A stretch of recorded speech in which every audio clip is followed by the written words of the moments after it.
Vancouver might look like a city from a postcard, mountains kissing the skyline, glass towers sparkling like diamonds. But behind this beauty hides families whose wealth runs so deep, it makes the ocean look shallow. Ever wondered who really runs this city? And what secrets billionaires would never want you to know? Stick with us till the end, because the #1 family might shock you more than finding out your quiet neighbor owns half the city. 10. The Tsai family.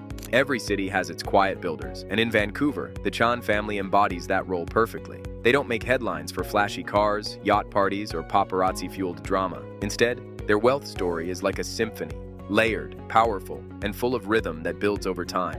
The brothers Caleb and Tom Chan are the sons of Chan Shun, who immigrated from Hong Kong and carved out a fortune through a successful clothing business. Like many immigrants of his era, Chan Shun came to Canada chasing opportunity, determined to create a better future for his family. His success was built not only on hard work, but also on vision, seeing potential where others saw only barriers. When Chan Shun passed away, his sons inherited more than just money. They inherited a mission to expand their father's dream while staying true to the values that had guided him. And that's exactly what they did. Today, the Chan brothers are as well known for their philanthropy as for their business acumen. Their historic $40 million donation to the University of British Columbia made waves across the country, funding research, scholarships, and opportunities for generations to come. Another massive contribution to the Vancouver Art Gallery reminded the city that culture and creativity are as vital as commerce. These weren't just checks, they were statements of belonging. If wealth were a stage play, the Chans aren't the type to sit in the front row enjoying the show. They're the ones funding the entire theater, making sure the curtains rise and the lights never dim. In Vancouver, a city where culture, identity, and art matter just as much as glass condos and stock markets, the Chan's influence ensures that beauty and meaning flourish alongside profit. The next is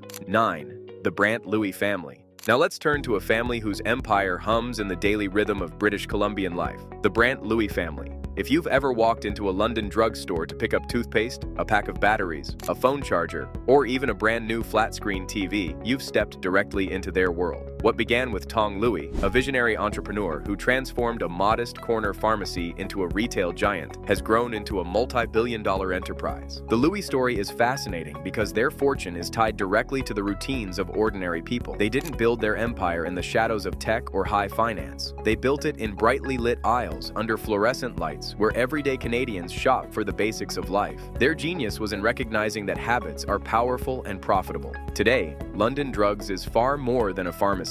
It's a one-stop shop where people buy electronics, groceries, photo services, and household goods. In other words, the Louie family found gold in the shopping basket, and that kind of everyday dominance is worth billions. For them, luxury isn't always measured in mega yachts or sprawling estates. Luxury is about scale and reach. It's about owning the trust and routines of millions of Canadians. While other billionaires chase steel and glass towers, the Louies built their fortune on the small but steady heartbeat of daily life. That's why their story resonates. It's not about extravagance. It's about building an empire so seamlessly woven into the fabric of society that most people don't even realize how much they rely on it. 8. The Beedie Family. Now let's talk about the Beedie family, the champions of real estate. In Vancouver, real estate is like oxygen. Everyone needs it, but only a few control the supply. And this is where the Beedie family steps in. The story begins in the 1950s with Keith Beedie, a man with vision. While others looked at empty industrial land and shrugged, Keith saw opportunity. He began building warehouses when most of Vancouver wasn't paying attention to that sector.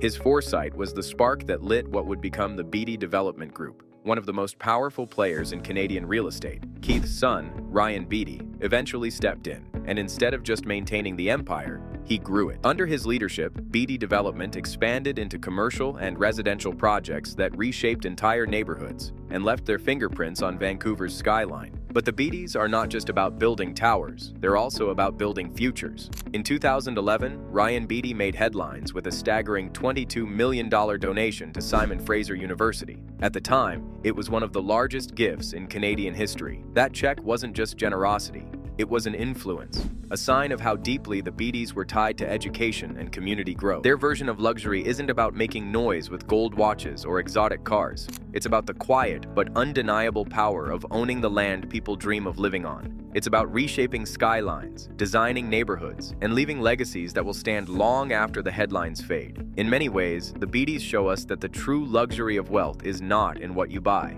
it's in what you build. It's time for 7. The Gaglardi family. If Vancouver had a playbook for turning lifestyle into empire, the Gaglardis would have written the first chapter. Their fortune flows through Northland Properties, a family-owned powerhouse that spans hotels, restaurants, and sports. They control Sandman Hotels, Moxie's restaurants, Shark Club sports bars, and, impressively, the Dallas Stars NHL hockey team. While most Vancouverites bleed blue and green for the Canucks, the Gaglardis have their fingerprints on hockey south of the border. The story began with Bob Gaglardi, who started humbly with a modest hotel in Smithers, BC. His son, Tom Gaglardi, took the torch and expanded it globally, transforming the family business into an empire that touches virtually every aspect of leisure. Think about it.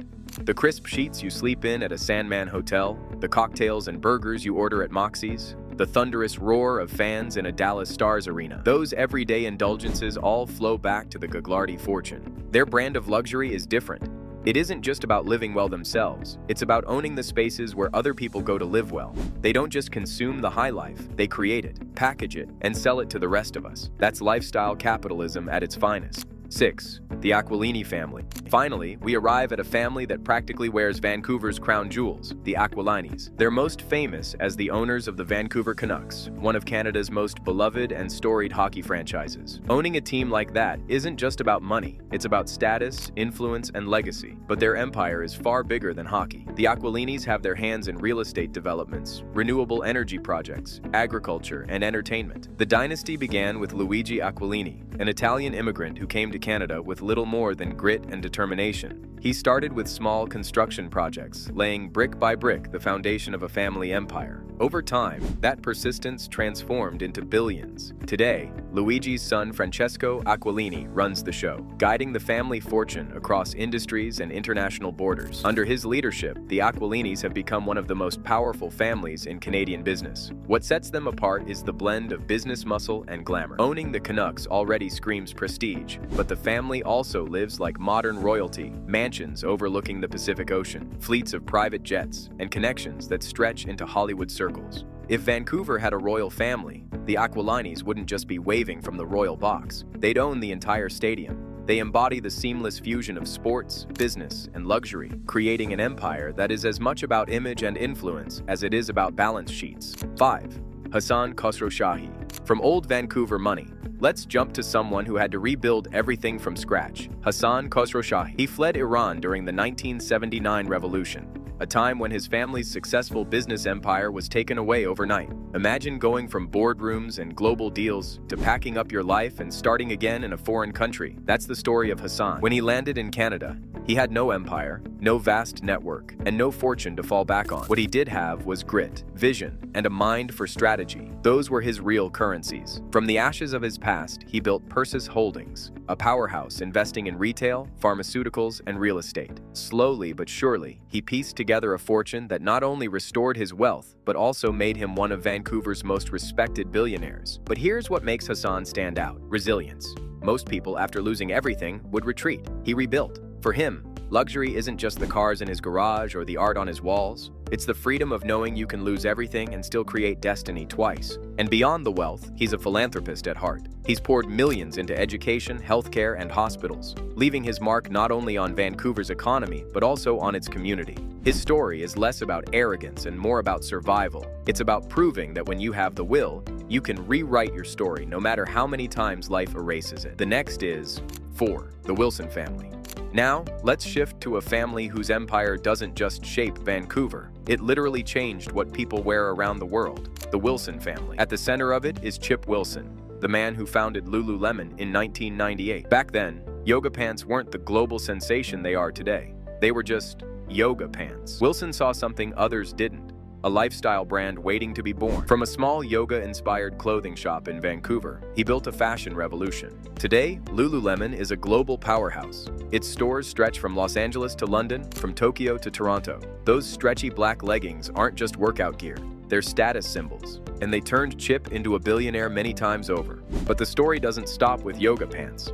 The Wilson family wealth now spills into real estate, private investments, and luxury living. Chip himself owns one of the most expensive homes in Vancouver, perched on a waterfront estate with sweeping ocean views. It's the kind of mansion that whispers power without needing to scream. For the Wilsons, luxury is not just about mansions or jets. It's about influence. They reshaped culture, They made fitness fashionable, wellness aspirational, and athleisure an everyday uniform. And while most people see sweatpants as comfort wear, for the Wilsons, sweatpants became their golden goose, even as they turned spandex into skyscrapers. But it gets more interesting with the next name on the list. 3. David Cheriton. Also based in Vancouver, here's a name you might not recognize right away, but trust us, your internet life wouldn't run the same without him. David Cheriton. Cheriton is a computer scientist, a Stanford professor, and above all, a quiet genius who struck gold by being one of the earliest investors in Google. Back in 1998, when Google was just an idea cooked up by 2 grad students, Cheriton put in $100,000. That investment exploded into billions when Google went public. That one decision put him among Canada's wealthiest men. But here's where Cheriton breaks the mold. He's famously frugal. No flashy yachts, no rotating fleet of sports cars, no Hollywood parties. He drives old Hondas, lives in the same Palo Alto home he's owned for decades, and mows his own lawn. For him, wealth isn't about flaunting, it's about freedom. Imagine being able to buy an island, yet choosing to live like your neighborhood professor who clips coupons. That's David Cheriton. But don't let the modest lifestyle fool you. His influence is massive. He's used his fortune to fund research, startups, and innovations that continue to shape technology. He might not be a household name like Musk or Gates, but behind the scenes, Cheriton is one of the architects of the digital age. 2.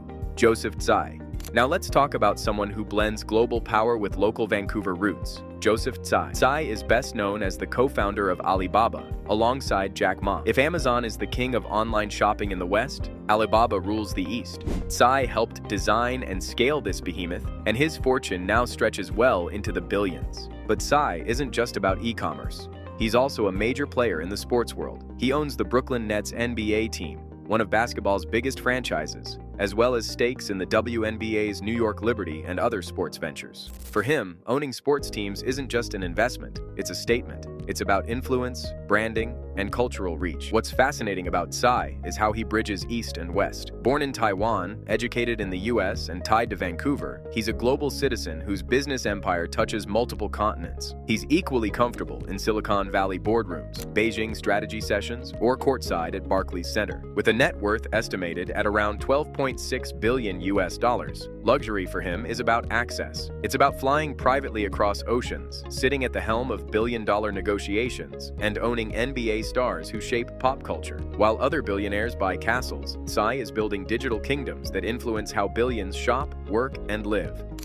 1. The Jim Pattison family. And finally, we reach the top. The Jim Pattison family. If Vancouver has a Rockefeller, this is it. Jim Pattison's story is the definition of a rags-to-riches empire. He started with humble beginnings, selling cars at a General Motors dealership. But instead of stopping there, he had vision. He took risks. Slowly, he built the Jim Pattison Group, which today is Canada's second-largest private company. What does the empire include? Pretty much everything. Supermarkets, media companies, fisheries, forestry, billboards, packaging, entertainment, you name it. There's a good chance Jim Pattison has a stake in it. His reach stretches into everyday Canadian life in ways most people don't even realize. His estimated net worth hovers around $10 billion. That number alone would put him at the top. But Pattison's story isn't just about wealth, it's also about philanthropy. He has donated hundreds of millions to hospitals, universities, and charities across the country. Walk into a Canadian hospital, and there's a good chance a wing exists because of Jim Pattison's generosity. And when it comes to luxury, Pattison plays in a different league. For him, it's not about showing off, it's about scale. He doesn't just buy luxury homes, he funds communities. He doesn't just fly private, he builds legacies that employ over 50,000 people. If wealth is power, then Jim Pattison is the undisputed landlord of Vancouver itself. His name is etched into the city's very foundation, and his empire ensures that whether you're shopping for groceries, flipping through a magazine, or driving past a billboard, you're never too far from Pattison's world. So, there you have it. The billionaires shaping Vancouver's skyline, sports, and daily life. Which family surprised you the most? Drop your thoughts below, hit that subscribe button, and stay tuned, because this is only the beginning of exposing billionaire secrets.